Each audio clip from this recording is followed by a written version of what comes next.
आपल्या राज्यामध्ये सहकाराला एक वेगळं स्थान आहे। सहकाराने विशेषतः ग्रामीण भाग असेल, शेती असेल, शेतीपूरक उद्योग असतील, यात अतिशय उत्तम काम केलं आणि म्हणून आपण सगळे त्याच्याकडे विशेष लक्ष देत होतो।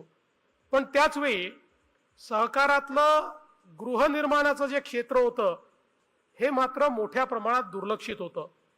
आणि मग मागच्या काळामध्ये प्रवीणजींनीच हा विषय हातामध्ये घेतला आणि सातत्याने पाठपुरावा करून सहकारामध्ये आमच्या ज्या गृहनिर्माण संस्था आहेत त्यांच्या काही वेगळ्या गरजा आहेत। सगळ्या संस्थांना सारखा विचार करून आपण कायदे तयार करू शकत नाही, त्यांच्याकरता वेगळं कायद्यामध्ये तरतूद केली पाहिजे, हा पाठपुरावा त्यांनी केला आणि त्यांच्याच पाठपुराव्यामुळे मागच्या काळामध्ये आपण सहकार कायद्यात बदल केला आणि गृहनिर्माण संस्थांचा वेगळा चॅप्टर हा आपल्या सहकार कायद्यामध्ये ऍड करून गृहनिर्माण संस्थांकरता ज्या ज्या तरतुदींची आवश्यकता होती त्या सगळ्या तरतुदी आपण त्यामध्ये घेतल्या।